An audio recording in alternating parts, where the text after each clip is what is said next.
Assalamualaikum warahmatullahi wabarakatuh. Selamat pagi anak-anak ustazah semua. Mudah-mudahan hari ini kalian semua dalam keadaan sehat walafiat. Pada kesempatan kali ini, pada pertemuan kali ini, kita akan belajar tentang kenal lebih dalam makanan dan minuman yang halal. Oke, anak-anak ustazah semua, setiap hari kita sebagai seorang makhluk hidup, kita makan dan minum tidak? Otomatis sebagai seorang makhluk hidup, kita makan dan minum. Akan tetapi catatannya, sebagai seorang muslim, kita harus makan dan minum yang harus apa? Yang harus halal.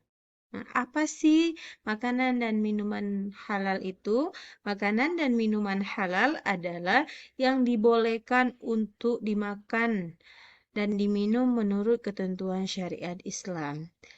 Di dalam agama kita telah dijelaskan dalam Quran Surah Al-Ma'idah yang berbunyi yaitu, dan makanlah makanan yang halal lagi baik dari apa? Dari apa yang Allah telah rezekikan kepadamu, dan bertakwalah kepada Allah yang kamu beriman kepadanya. Oke, jadi setelah kita ketahui bahwasanya kita sebagai seorang muslim itu harus makan dan minum yang harus halal. Jadi, apa sih bedanya makanan halal dengan makanan haram? Jadi, kalau misalnya makanan halal itu makanan yang baik dan bermanfaat bila kita konsumsi.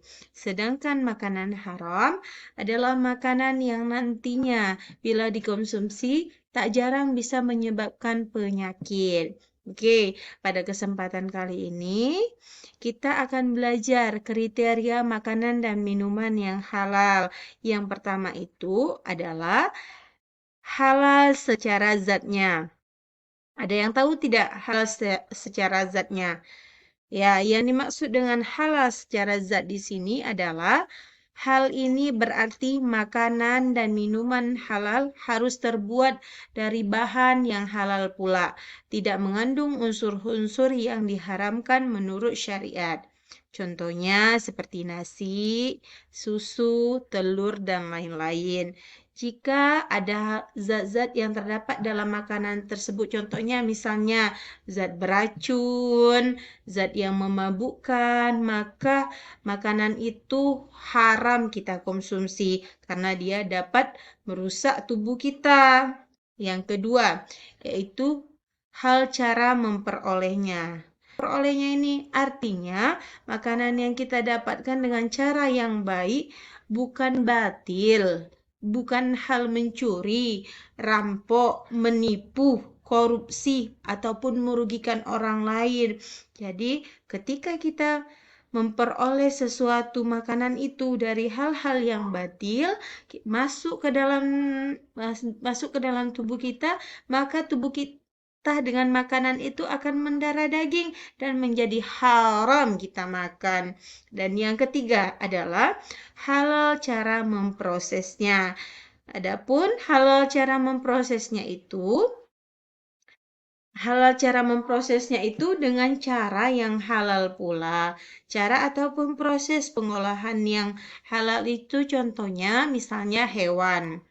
Hewan seperti kambing, ayam, sapi, jika misalnya kita menyembelihnya tanpa sesuai dengan syariat Islam, maka dagingnya haram kita makan. Contohnya misalnya daging kurban, akan tetapi disembelih tanpa menyebutkan, bukan atas nama Allah, maka itu haram hukumnya kita konsumsi.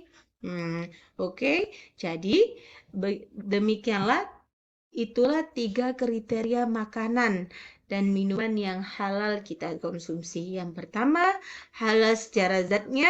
Yang kedua, halal bagaimana cara memperolehnya. Dan yang ketiga, halal cara memprosesnya. Oke, pada kesempatan kali ini demikianlah pembelajaran kita hari ini.